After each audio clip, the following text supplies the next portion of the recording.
C'est une question qui a marqué les discussions à ce 18e sommet de la francophonie ici à Djerba. C'est la situation sécuritaire dans l'est de la RDC. Depuis la mi-octobre, le M23 a repris une offensive et pris le contrôle de plusieurs localités dans l'est du pays. Il se rapproche maintenant de Goma. Des combats ont eu lieu ce matin à Kimbumba, à 20 km, une vingtaine de kilomètres au nord de la capitale du Nord Kivu. Kinshasa accuse le Rwanda de soutenir le M23, le groupe armé qui est responsable de cette offensive. Et regardez cette image, la photo de famille des chefs d'État et représentants de la francophonie boycottés par le Premier ministre congolais, c'était hier matin. Vous allez voir à l'image son emplacement vide donc. Ce soir, notre invité est le Premier ministre congolais, Monsieur Samalou Kondé, bonsoir. Bonsoir Dominique. Bienvenue sur le plateau du Journal Afrique. Alors peut-être une question au premier concerné. Qu'est-ce qui s'est passé exactement hier et pourquoi n'avoir pas voulu participer à la photographie officielle du sommet? Hier, très exactement, je n'ai pas voulu apparaître sur la photo de famille pour faire passer un message. Un message adressé d'abord à la francophonie, justement, pour montrer cette désapprobation de cette situation sécuritaire que nous avons à l'est de la République démocratique du Congo. Situation qui, aujourd'hui, découle sur une crise humanitaire, où nous avons des milliers de déplacés, des femmes, des enfants, des personnes du troisième âge. Et pour toutes ces personnes qui se retrouvent aujourd'hui à l'extérieur, hors de leur milieu de vie naturel, avec des intempéries et parfois des maladies, il y a une attention particulière à avoir. Parce qu'au-delà de la question sécuritaire, nous pensons que la question humanitaire doit vraiment être prise en compte. Et donc, un message à faire passer de l'attention que nous voulons avoir, attention de solidarité de la francophonie pour cette question que nous traitons de la sécurité à l'est de la République démocratique du Congo. Et un message justement à toutes ces personnes déplacées pour montrer que dans tous les offices où nous allons nous rendre, nous allons faire passer ce message de manière à ce que leurs voix soient entendues. Alors précisément, plusieurs chefs d'État, parties prenantes ou qui pourraient être des médiateurs ou des facilitateurs dans ce conflit sont présents à Djerba. Quelles étaient vos attentes en venant ici? Nos attentes, elles étaient, je vais dire, à deux niveaux.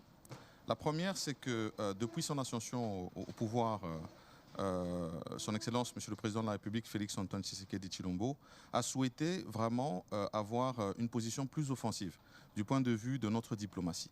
Et donc, dans toutes les communautés dans lesquelles nous sommes, notamment la francophonie, nous affirmons notre position.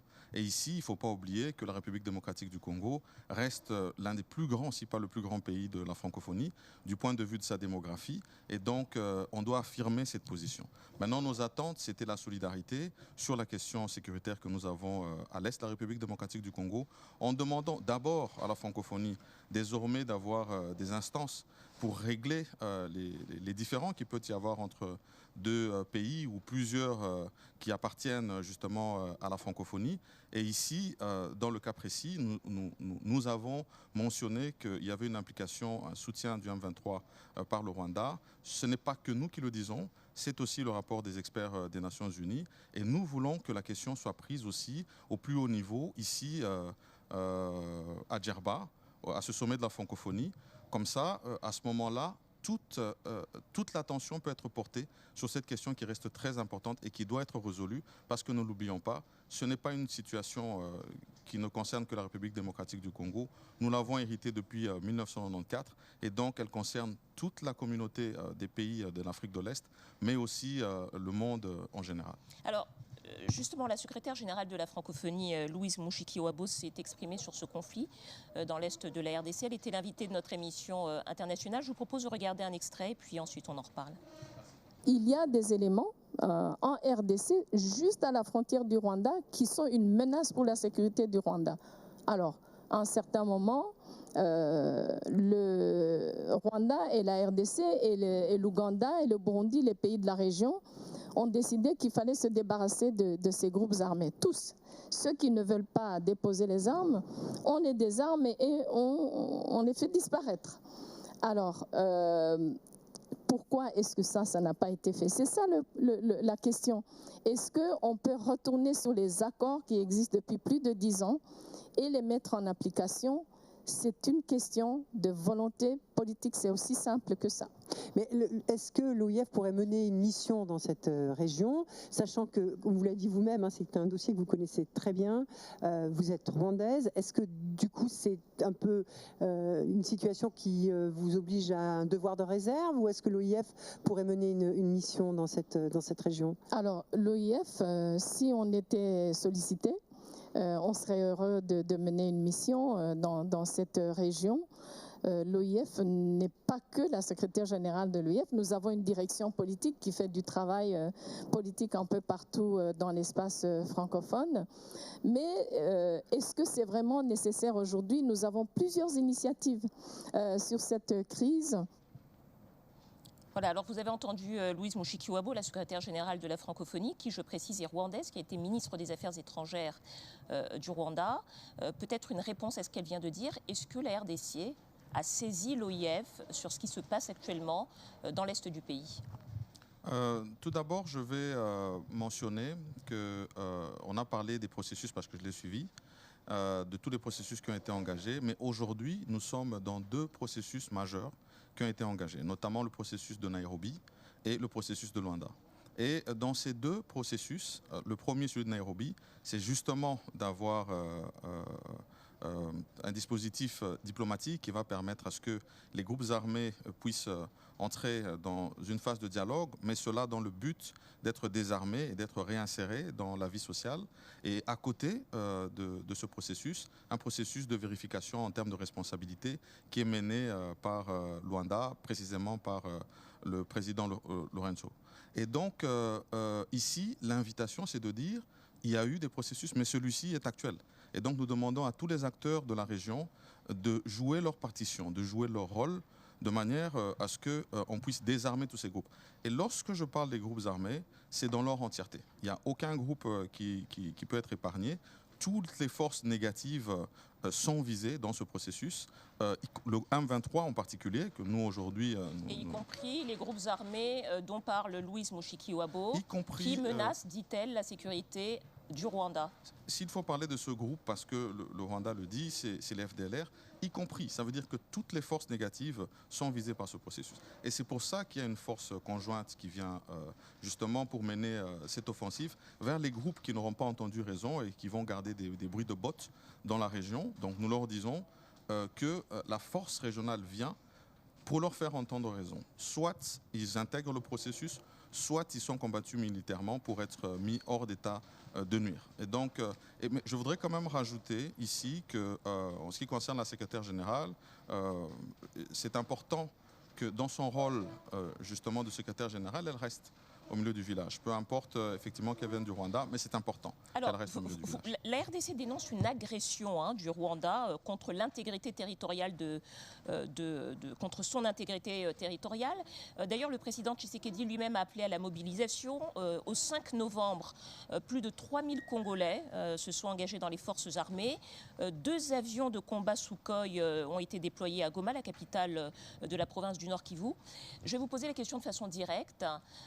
Est-ce que la RDC est prête à entrer dans une guerre contre le Rwanda, puisque c'est le Rwanda qu'elle accuse? La RDC est engagée dans un processus pour garantir la paix et la sécurité de son territoire. Le gouvernement, le président de la République en tête, a dans son rôle régalien la protection de nos frontières et la souveraineté de notre État. Et donc c'est ce que nous allons protéger, et cela contre toutes les forces bien sûr qui viendraient perturber cet ordre. Aujourd'hui, nous le faisons sur notre sol parce que c'est notre intégrité que nous protégeons. Je voudrais vous montrer un tweet qui fait écho au message qui abonde en ce moment sur les réseaux sociaux congolais. C'est un tweet de Martin Fayulu, ancien candidat à la présidentielle en RDC. Je le lis avec vous. Si le sommet de la francophonie qui débute aujourd'hui ne condamne pas l'agression de la RDC par le Rwanda à travers ses supplétifs, dit-il, du M23, cette institution internationale perd sa raison d'être et la RDC n'aura plus aucun intérêt d'y rester membre. Je voudrais vous poser la question de savoir si la RDC fait encore confiance à l'OIF pour être un espace de dialogue et peut-être même de médiation dans la résolution des conflits, en particulier du conflit en RDC. La République démocratique du Congo, comme je l'ai dit, est l'un des plus grands pays de la francophonie. Si nous sommes venus à cette instance, c'est que nous sommes membres à partie prenante et que nous faisons confiance à cette institution. Ici, nous voulons qu'il y ait une condamnation, effectivement, de ce qui se passe à l'est de la République démocratique du Congo. Nous avons fait passer ce message hier lorsque nous avons eu l'occasion de prendre la parole dans le cadre justement de ce sommet. Et nous attendons que dans les résolutions, et jusque-là ça va dans ce sens, nous avons interpellé tous les pays et nous avons demandé à ce que dans les résolutions, cela soit pointé de manière précise. Parce que c'est un message qu'il faut lancer justement à ces jeunes francophones de la République démocratique du Congo qui attendent justement de l'EIF un soutien. Et ici, je vais insister que cette question demande à ce que tout le monde puisse s'impliquer. Au-delà du processus que nous avons à Nairobi, au-delà du processus que nous avons à Luanda, nous demandons aussi au niveau de l'Union africaine, au niveau justement de la francophonie, que tout le monde s'implique. Alors, selon le président Macron qui était notre invité hier, Madame Mushikiwabo a été réélue à l'unanimité secrétaire générale de la francophonie. Est-ce que ça veut dire que vous avez voté pour elle? D'abord, je vais mentionner qu'il n'y a pas eu de vote. Il y a eu un huis clos. Il y a eu un huis clos et à l'intérieur de ce huis clos, on a constaté une candidature unique et on a demandé à ce que ça soit acclamé. Et donc, il n'y a pas eu de vote. Est-ce que vous avez participé à cette acclamation? La République démocratique du Congo était à cette table ronde. Moi, personnellement, je n'y étais pas. Mais si jamais nous avions été sur une question de vote, nous aurions eu peut-être une position effectivement d'abstention par rapport à la position de la secrétaire générale qui doit rester neutre dans cette question qui concerne la République démocratique du Congo. Monsieur Samalou Kondé, Premier ministre de la République démocratique du Congo, merci à vous d'avoir répondu à nos questions. Merci madame. Et je vais peut-être revenir juste sur une invitation, parce que c'était le deuxième volet de notre participation par rapport à la francophonie.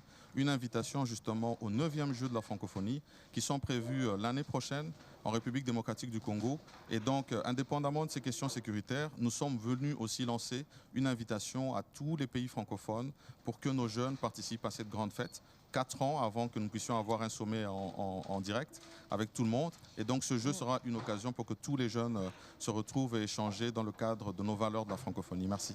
Merci à vous.